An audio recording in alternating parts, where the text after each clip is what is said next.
Hey, I'm Chris. Welcome to my sports podcast. I call it Chris's Texas Sports Podcast. The Texans and Cowboys kicked off the regular season yesterday, and I watched the Texans beat the Colts 29-27 in a back-and-forth game. Quarterback C.J. Stroud said he's happy to win, but he's ready to improve more.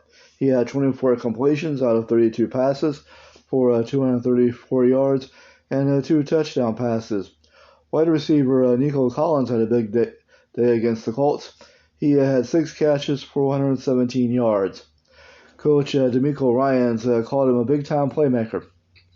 Wide receiver Stephon Diggs called 2 touchdown passes against the Colts, while running back Joe Mixon played a good game, rushing for 159 yards and scored a touchdown in the fourth quarter.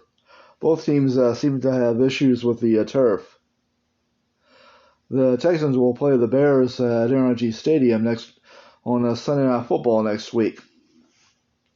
When I was coming home from church on Sunday in Belton, I heard on ESPN radio, and it was confirmed on the Cowboys website, that they had signed quarterback Dak Prescott to a new 4-year deal for $240 million with $231 million up front.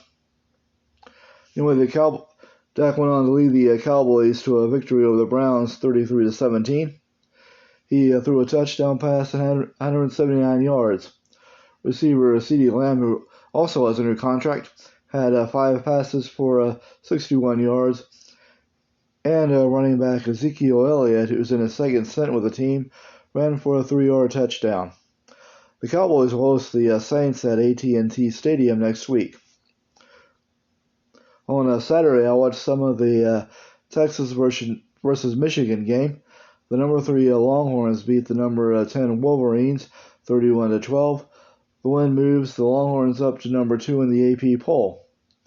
In other Texas college football games, U of H lost to number 15 Oklahoma 16-12. Baylor lost to number 11 Utah 23-12. Rice beat Texas Southern 69-7.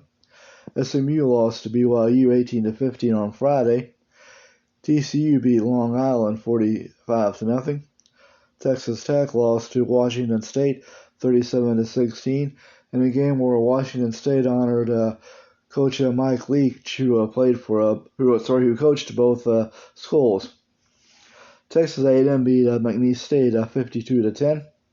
North Texas beat Stephen F. Austin 35-20. Texas State beat UTSA 49-10, and UTEP lost to Southern Utah 27-24. In FCS college football games in Texas, Houston Christian lost to Charlton State 35-18, and Incarnate Word lost to South Dakota State 45-24. Abilene Christian beat West Georgia 38-24. Lamar beat Mississippi Valley 28-14.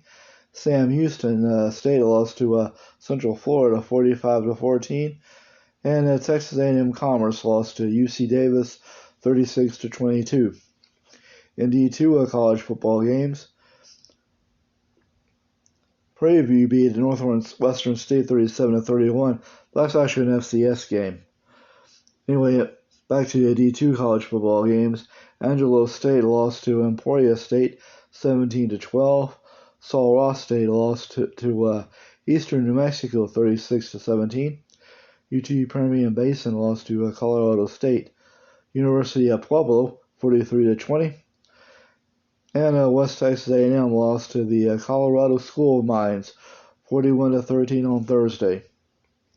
In D3 college football games, Austin College lost to Kalamazoo 26-20. East Texas Baptist beat LaGrange College 57-12 on Friday. Hardin-Simmons beat Howard Payne 38-6 in American Southwest action. The ASC, by the way, is using a double round-robin format this season, as each school will play a home-and-home this year. UMHB lost to Bethel 20-10. McMurray lost to Southwestern 24-20, and Texas Lutheran beat Trinity 35-20. In NIAI football games, Texas Wesleyan beat Ottawa University, Arizona, 35-33. In Texas JUCO football games, Tyler Junior College lost to Georgia Military College 35-10, and Blinn beat TWA 45-0.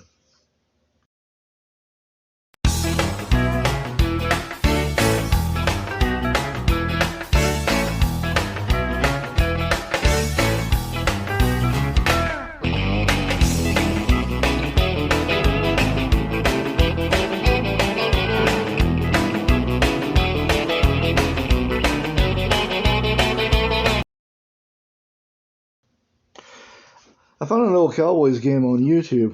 It was from 1971 on Monday Night Football and was played at the Cotton Bowl. The Cowboys played the New York Giants. I think they moved to Texas Stadium the next game after a road game against the Patriots. The Giants, by the way, were still playing at the old Yankee Stadium. And that was the first time I've ever seen a telecast of a Cowboys game that was played at the Cotton Bowl. They had 19 commercials from 1971 for Ford, Firestone, Rabbit Shave Lather, Tall and Slim Cigarettes, Hamilton Beach Popcorn Popper with Joe Namath, GE Televisions, SDP Oil Treatment, Sears Dynaglass Tires.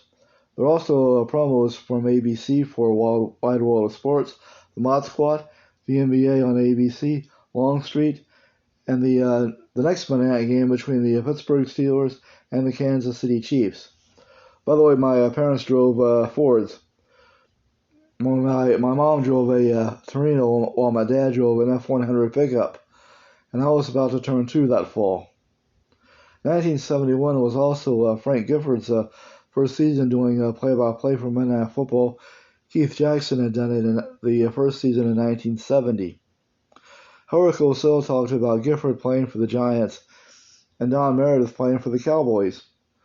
Tom Landry was the Cowboys coach, of course, while the Giants were coached by Alex Webster. That was back when Bob Lilly was playing for the Cowboys, along with Roger Staubach, Calvin Hill, Bob Hayes, Walt Garrison, Dwayne Thomas, Chuck Halley, Jethro Pugh, Mel Renfro, and others. And that defense of Lilly, Halley, Pugh, and Renfro was the first to have the Doomsday nickname. Fran Tarkenton was the quarterback for the Giants, and Fred Dreyer, who later became an actor, also played for the Giants. The kicker for the Giants was Pete Gogolak, and he was one of the first soccer-style kickers, while the Cowboys kicker, Mike Clark, I think was his name, kicked straight on, which was still common back then. Of course, the Cowboys went on to win their first Super Bowl that season, and they led 13-6 at halftime. They showed a shot of the Texas State Fair from the Goodyear blimp. Howard talked to Bill Russell, who was the color commentator on ABC's NBA telecast. They also showed Howard's halftime highlights, which before, if you didn't see the highlights on your local news, that's how you found out what happened the day before. There was no NFL Network and no ESPN back then. They also used a football that had a stripe on it. It was also when Landry had Staubach and Craig Morton switch off at quarterback, and Craig Morton started in the second half. In fact, they talked about it on the broadcast about the quarterback swap. Of course, Staubach ended up winning the starting job and led the Cowboys to a win in Super Bowl VI in January of 1972. The Giants made a comeback of it, scoring a touchdown. But the final score was the Cowboys 20, the Giants 13. Anyway, I guess I'll let you go now. I want to thank you for checking out my podcast. My name is Chris Carlisle. Please hit the download button, leave a like and a rating, and follow wherever you hear this podcast on. I'll be back with on Wednesday with Astros and Rangers news.